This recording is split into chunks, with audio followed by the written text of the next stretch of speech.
Hello and welcome to lecture 7 of the course Microelectronics Lab. This is part B of the laboratory demo of high power pulse TLP characterization unit. In this part we will cover the calibration aspects in detail. We'll talk about the necessity of the calibration and the process or the flow involved in doing the system and setup calibration.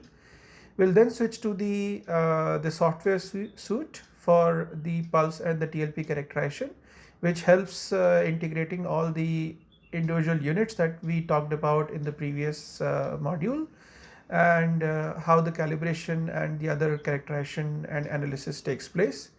We'll also talk about different type of measurements possible with the TLP and the high power pulse setup. And in the aspects of these measurements, we'll talk about communication between various components of setup and various issues which may come up and how to address those issues to ensure precise and good measurements. And finally, we'll talk about the TLP data acquisition and the analysis, which is very important for precise and accurate measurements and comparison of different data from different devices. Hi everyone, so I hope you're doing well. This is Rajat again. So we'll be carrying out the second part of the TLP characterization today. In the last video, we discussed mostly the theoretical part of TLP characterization, and I showed you a bit of calibration setup, different instruments, and today I think everything will fall in perspective. So what we'll do is we'll do a couple of measurements today as well. We'll show you the real-time calibration, and we'll show the whole setup in action. So let me show you the setup first. So as I discussed, there's a line that starts with TLP output. So this transmission line that you can see here, this blue transmission line, takes the output from the TLP generator and goes to the switch here. So the black box, small black box that you can see here is a switch that we were talking about that alternates between the TLP and the DC's bias. You can also see this DC bias wire, this white wire here, which takes its DC output from the SMU and goes to the switch here in the white wire here. Okay. Then the output of this SMU, this switch here, goes to the probe tips. Now you can see the probing being done here. So the probes that you can see are the 4 probes connection that I was talking about. Right now we are probing a calibration substrate, and there's a small component called current sensor here as well. I'm not sure if you're able to see it, but it's there in the line. So this is called the force line. The output of the current sensor will then come through this white wire to the oscilloscope first channel. So this will capture the current of the device. The second part of the connection comes from the sense line. Now the sense line is the left line, this line that you can see. Okay. So this line has a voltage divider network present in the probe tips. The reason of this voltage divider network is used is to limit the input at the oscilloscope's connections. So one of the black wires that you can see here then goes from the voltage divider network to the switch here, and then the switch output goes to the oscilloscope right here in the channel 3 of the oscilloscope. So the channel 1 of the oscilloscope will capture the device current, and the channel 3 of the oscilloscope will measure the device out, will capture the voltage levels. So this is the connection that we are using. The current sensor that we are using has a sensitivity of 0.5 millivolts per ampere, 0.5 volts per ampere, and we'll take that into account when we do the calibration as well. So yeah, so this is the basic network that we are using today. There's another scope for a DC bias if you have a gate bias connection in your device. So this DC bias is then applied through this SMU, the second SMU. Now both the SMUs that we are using are Keithley 2400s. These are single channel SMUs, and everything is connected to this master PC through GPIB connections, and the oscilloscope and the TLP connectors, TLP generator, are also connected through this auxiliary trigger wire. So basically oscilloscopes receive its instruction from the master PC. It also receives a trigger signal from the TLP generator, and so through that trigger connection, through that trigger voltage, the oscilloscope knows when it has to capture the voltage and the current waveforms. So yeah, so this is the basic network that we are using. So yeah, so this SMU can apply the gate bias as well if you need it. most of the measurements that we are doing today are two terminal measurements. These are two terminal devices, so we'll probably not use a gate bias. If and when we use a gate bias, we'll let you know. Yeah, the connection is quite simple. Everything is controlled by this SMU, and I'll show you the software in some detail as well. Yeah. Okay.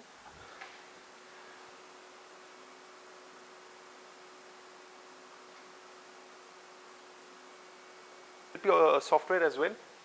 So the first thing in the TLP software is a GUI like this. So this GUI has 4 windows, and I'll cover this in some detail later on. So the first thing that you have to take care of is going to files and the hardware settings. So the reason this is important is these hardware settings through these visa addresses shows you different instruments that are connected through the GPIB network. So we have 4 GPIB connections. The one is Tektronix DPO oscilloscope, the HPPI TLP generator, and the two SMUs. The addresses that we are using are random numbers. We can use any other address as well. So the addresses that we have chosen right now are so that it does not interrupt with any other connection in the network in the lab, but you could actually use any other numbers as well. So you'll have to take care that all the instruments that are connected are shown here. If they are not being shown, that means somewhere the GPIB connection is loose, and that you'll have to take care. So once this is done, the second part of the initial settings goes to this load settings part. So over a lot of times and iterations, we have done a lot of calibrations earlier as well.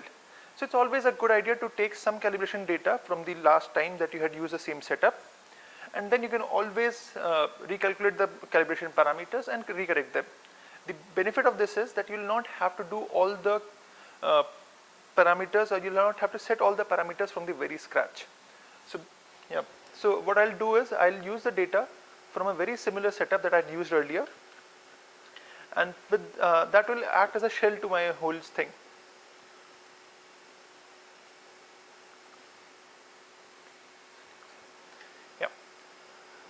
So now that we have taken all the values from this earlier settings as well, the next part to do is to check what settings and parameters that we are using for the TLP generator, for the oscilloscope, and for the DC networks as well. So the first thing that you can see here is a general, so once you click on the screwdriver icon here, you will see a prompt opening called TLP settings. Now the first part of this TLP settings is general settings. So general settings asks you to set up a pulse width, rise time, the interval between the pulses, and the number of pulses that you'll use to average out the data. So basically you could actually use 2 or 3 pulses as well. In conventionally we have always used 1. It gives you a better device measurement results as well. And then it also asks you for the averaging window. So as you can see here, the averaging window right now for both the voltage and the current channel are set at 70 to 90 nanoseconds. The pulse width that we are using is 100 nanoseconds. The rise time that we are using is 10 nanoseconds. The pulse interval is 0.2. So basically the T on plus T off together is 0.2. And the averaging over pulses is done for 1 pulse. Now if this is fine, the next setting we go for is the oscilloscope settings. Now the oscilloscope settings ask you for a lot of different parameters. And once you load the settings from the earlier settings, a lot of these parameters will automatically be fixed in some sense. So basically it will ask you for which channels are you using to measure the current and the voltage waveforms. It will ask for the scale factors. These scale factors will change once we do the calibration all over again. It will also ask for D-skew. So basically there will be some time lag. That if you remember last time when I was talking about calibration, I was also talking about a time lag between the voltage and the current waveforms. Now that is called D-skew, and we will take care of it once we do the calibration as well. So these D-skew parameters will also change once we do the calibration all over. And then you have some other parameters, most of which is not very variable in day-to-day measurements. It's only when you do a very different measurement from the regular measurements that have been done. So these regular measurements are mostly 110 nanoseconds rise time, pulse width and rise time. If you were to do a say very fast TLP measurement, that's when you'll have to take a closer look at the oscilloscope settings. The oscilloscope, as I told you last time as well, is triggered at the rising edge of the voltage, that is trigger voltage that is supplied from the TLP. You could actually change that as well here. but it's been a good practice to use that, because if you don't get a very reproducible steady state, your oscilloscope might have some issues getting triggered. So these are the oscilloscope settings that I was talking about. The third settings are the DC settings. Now the DC settings pertain to these two SMUs. So if you remember, in between the TLP measurements, I was talking about a spot measurement or a leakage measurement that is done to check the health of the device after every pulse width. So the first measurement that you can see is a DC spot.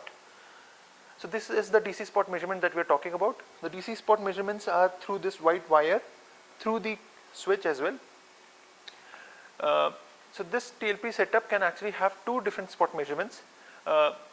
Generally we use a single spot, but from time to time we actually use double spot as well when you actually have when you actually think that there might be some usage of two spot measurements, or measuring the spot in the accumulation or depletion region of operation, or different regions of operation, could be anything. So right now we are using a single spot measurement. So as you can see, the value is 0.1. Now if you remember, the last time when I was talking about these spot measurements, I also told you that these DC bias values are kept very low compared to the TLP voltage. And the reason for this was that if you have a DC voltage that is very comparable to TLP, you will not be able to differentiate whether the damage that is done to your device or the performance drift that is happening in your device, is it due to the TLP or is it due to DC SMU. So that's why the values are kept very low. Then the next two things that you can see are the compliance and the maximum limit.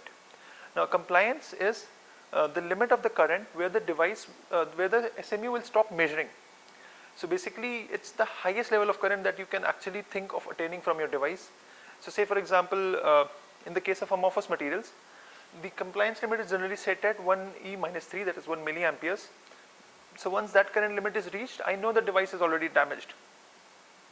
Then you have this maximum limit. Now the maximum limit will decide what measurement window you have, and it's generally kept closer to the compliance limit. At compliance, your SMU measurements will stop abruptly. At maximum limit, they will not stop, but you will get an idea that the maximum limit has also been reached.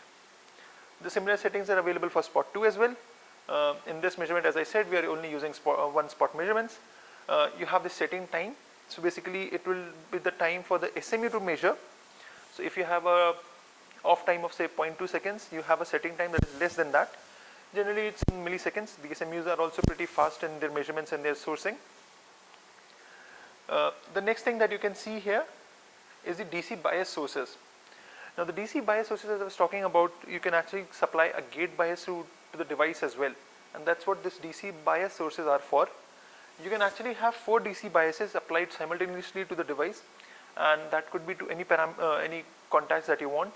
Sometimes you may want a different gate bias, different body bias, different biases at other vias as well. So you have the liberty of having 4 DC biases. In my measurements, for example, I generally tend to use 1 or 2 DC biases. That's for the gate and the body. And right now we have switched it on to at V. So you also have different modes available. So you could actually bias the device through a voltage application, or you can inject some current into it as well. What I'm using right now is a voltage bias, and I've set it values to 0. Now it's an interesting thing in ESD measurements. A lot of times we actually do measure a device with a grounded gate. So the benefit of a grounded gate measurement, as you might know, some of you might know, is that grounded gate measurements give you some of the worst case scenarios in the ESD reliability. So yeah, so what we'll measure today is with the grounded gate. You could actually keep it floating gate as well. So for example, if you were to just switch it off, it would be a floating gate measurement, or you could set it at any value and then decide what region of operation you want the bias, the device to be in when you are applying the TLP pulses. You also have an option of bias during pulse or during the spot. So basically your DC bias could be applied only for the duration of the pulse, while it may not be applied for the spot or the sweep measurements, or it could be for both, or it could be for either one of them.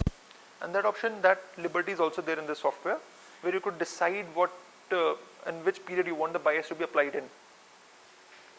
Then you have this option of measure.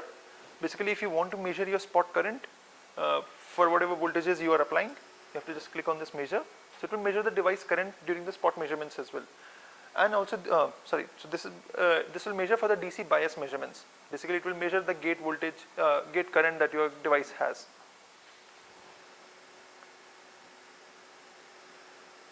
I will just keep it at measure. So we'll get the data for the gate bias also when we apply the gate bias.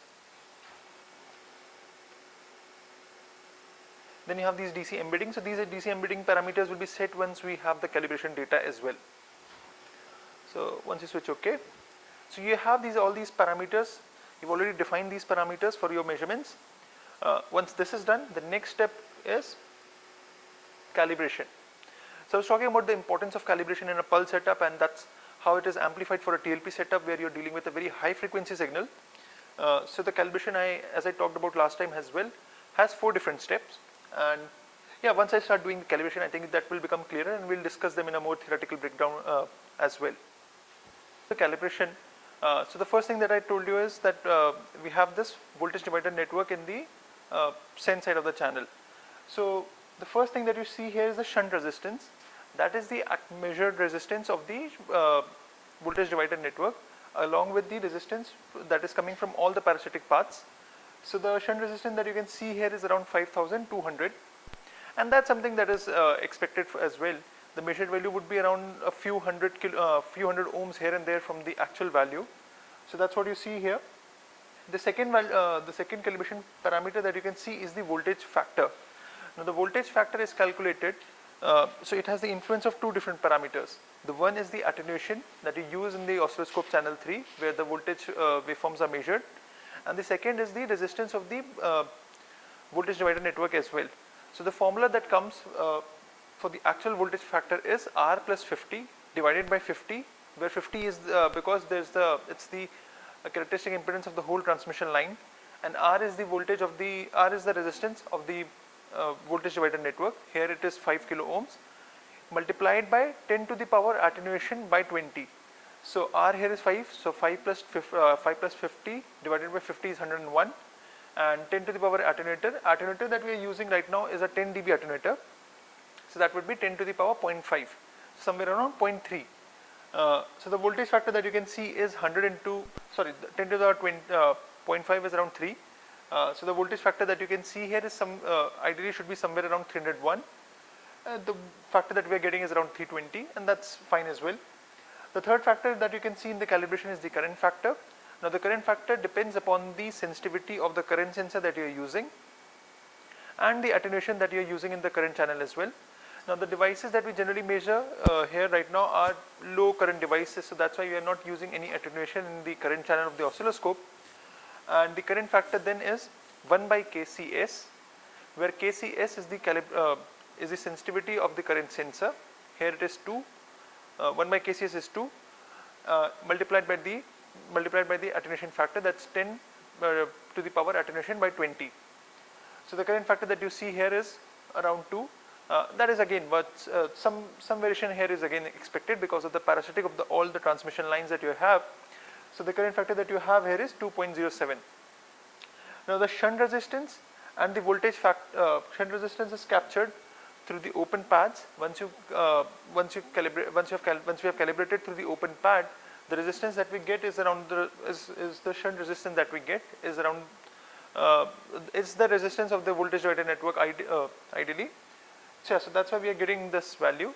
The voltage factor is then calculated through a Zener diode.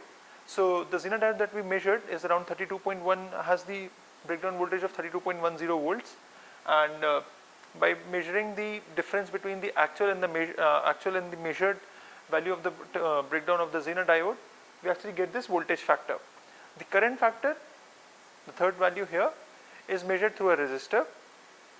So once you measure the resistor, and so the difference between the actual resistance and the resistance that is measured gives us the current factor.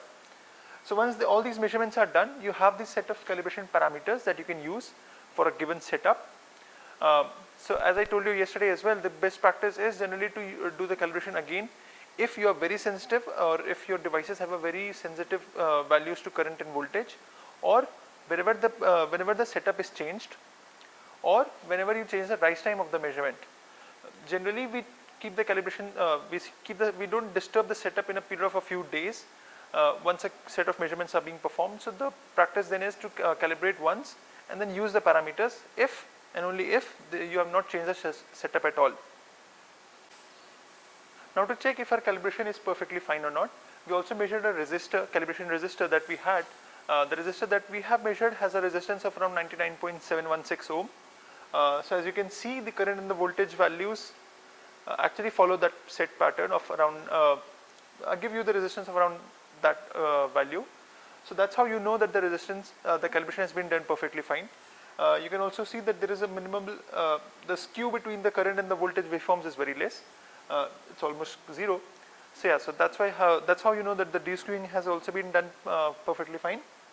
So yeah, so the resistance values that we have measured are just to check whether whether the calibration has been perfectly fine or not. So yeah, once this is also done, we start measuring the data from actual devices. You can actually apply a gate bias if you want. As I told you, the values that we were measuring were of a resistor, so there was no point of having a gate bias. And yeah, so we'll measure some amorphous silicon devices. Amorphous silicon devices, we'll apply some gate bias of 0 volts, and yeah, so I'll show you the data as well. So cut. So the voltage and the current waveforms, the TLP IV characteristics and the spot measurements that you see here now are of amorphous silicon devices. Amorphous silicon device that we have measured. It's a 3-terminal device. We have not damaged the device. We have applied only a very small TLP voltage to the device under test. And what you can see here are in window 1, you can see that a voltage waveform is there in blue. The voltage that is being applied is a square waveform. It has a square waveform, as I told you yesterday as well. The current because of the device high resistance is almost zero, and that's what we see here in the TLP IV characteristics as well. This may not be the case for your particular devices. Different devices behave in different ways, and amorphous silicon, due to its low mobility, has this issue of having very low current, lower than the least count of the TLP setup. And this may not be the case, again, as I said, in GaN devices or CMOS devices. The fourth window that you see here is a spot characteristic of the device under test, and as you can see that the spot is pretty well, it's in the range of 1e minus 10, 1e minus 11, showing that the device is not damaged. And as you keep increasing the voltage voltage applied to the device under test, you see that the device shows almost a linear characteristics. That's typical of what we have in amorphous silicon devices. These don't get damaged in a very high voltage range, so that's why you don't see any change in the device behavior here. We have applied a gate bias as well through this connection. So this connection here gives the gate bias. The gate bias in this case is 0, and I told you the importance of grounded gate configuration earlier as well. So this is the data for the 3-terminal amorphous silicon device that we wanted to show you. Yeah, that's pretty much it. What we have applied here is a TLP testing configuration where the voltages are currently increasing. Now there are many other flexibilities in the way that the test can be performed in a TLP tester. So the next thing that I will show you here is, once you go to tool, you will see some other options as well apart from calibration. We already talked about calibration in quite some detail. There is also something called as manual pulse. Now if you wanted to apply, say, repeated stress of the device under test, and you wanted to apply, say, 1,000 pulse or 10,000 continuous pulses, and then wanted to see how the device changes its behavior, that option is also present. So for example, we'll apply a pulse volt of 2 volts on the device for around 10 pulses with an interval of 0.5 seconds between each pulse, and we'll start the measurement. Yeah, you can see the counter moving. The problem with the manual pulsing is that the oscilloscope will not be able to capture the waveforms in this domain. So you will not get the data for those 10 pulses. So that's why we generally use these measurements for the condition where we wanted to measure the degradation of device after continuous pulsing. Another flexibility in this testing configuration, in this tester, is the automation as well. Now automation is performed when you wanted to test, when you have a good idea of what you wanted to test, and the test had to be performed on a single device without failure maybe, and yeah, so you wanted to perform different measurements one after the other. Say for example, in some current transport measurements, you might want to perform different measurements under different conditions without having to fail the device or without applying a very high bias to the device, and that's where this automation comes into play. So once you wanted to do an automation, you go to this option called devices, and you load a CSV table. So that CSV table I am using is for amorphous silicon devices. So this is this table I have already prepared earlier. So what you can see is that once you load this automation folder, you will see this series of tests one after the other. The options that it will ask you for is what bias you want to apply for that measurement, what rise time and pulse width you wanted to apply, what are the spot characteristics you wanted to apply, and what is the maximum voltage you wanted to apply. So it will start from a predetermined starting point and will go up to this maximum voltage in a certain predetermined steps. That will get an option here. So what you can see here is that for this device pin test in particular, I've operated the device in different regions of operation and tested under different conditions for different pulse widths as well. The name of the so now since this prober, it's not automatic in nature, so you don't have a lot of flexibility in deciding the XY coordinates of the prober, and for that there's a separate setup that we have. Where the prober is automatic as well. It can go up to different coordinates what you want. This option is not there, it's a manual probe station. So the XY coordinates are not, so you don't have a lot of flexibility in terms of XY coordinates. However, you have a lot of flexibility in terms of electrical conditions of testing. So now whichever test you wanted to perform, you can just click on this enable option. So say I were to perform these 3 measurements, and then I would start the measurement here. Once you start the measurements,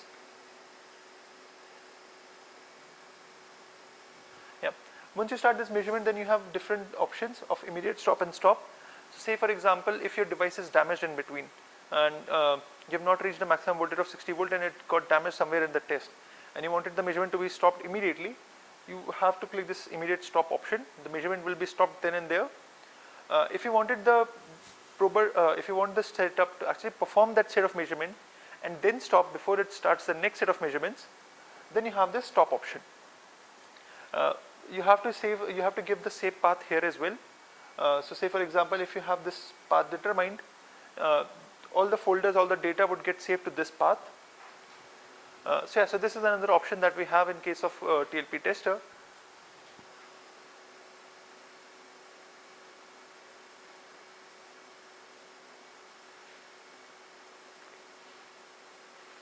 Data.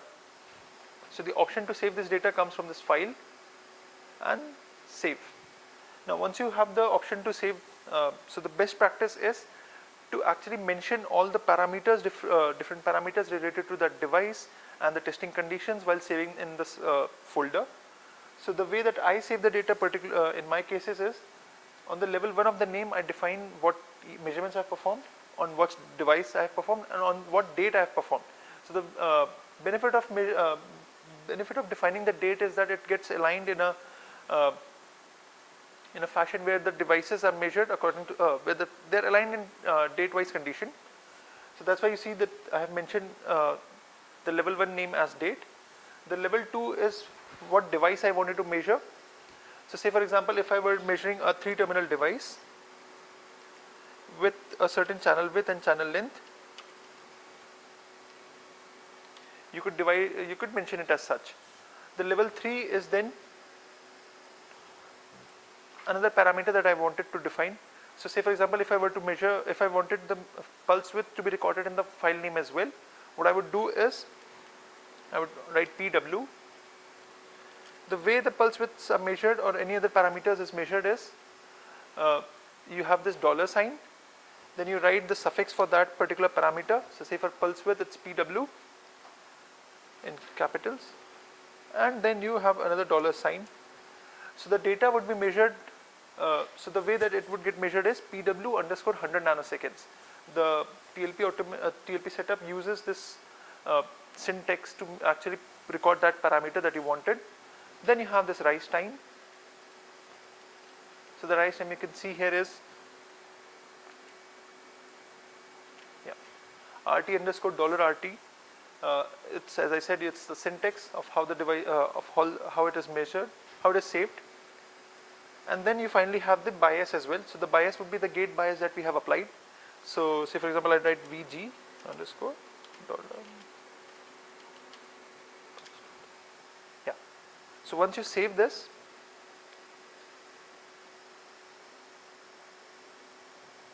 yeah. Once you save it, would get saved in that particular directory under that file name, and then you can actually go through the data. Now, if I wanted to check that data and what has been saved, and the way it has been saved is, so say for example, if I go to any particular data,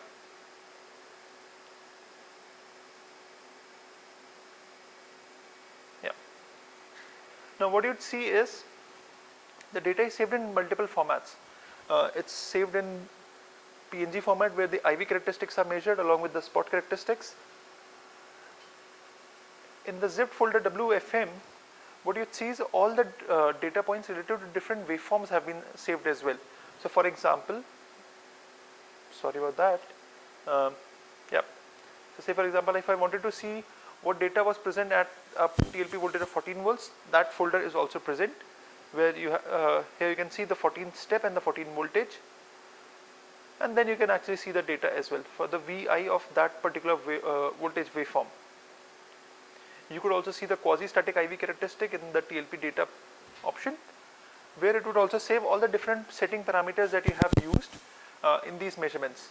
So say for example, it would give you all the information related to what channels have been used, channel 3, channel 1, what oscilloscopes parameters have been used, what are the voltage factor and the current factor in this for this device, the averaging interval, shunt resistor, and all the calibration parameters, and then you have this data. So the data that is mostly useful is this DUT voltage, DUT current, and the spot voltage, spot current. So these are the data that you would then measure, use to actually to make this quasi-static IV characteristics and report it as well. So yeah, so the way these data is measured is this particular format.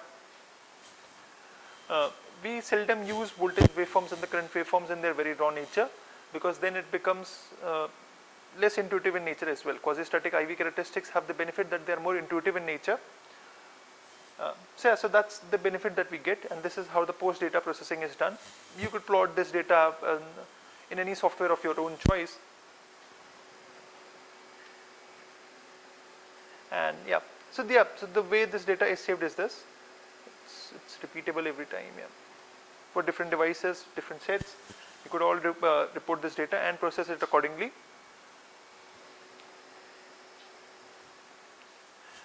If you have any doubts, you can get my email ID from our website.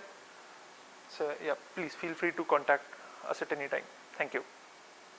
So yeah, so this is all about the TLP characterization that I wanted to tell you. And if you have any doubts, please feel free to contact us. My contact details would be available on our website. And yeah, please feel free to reach us. Thank you.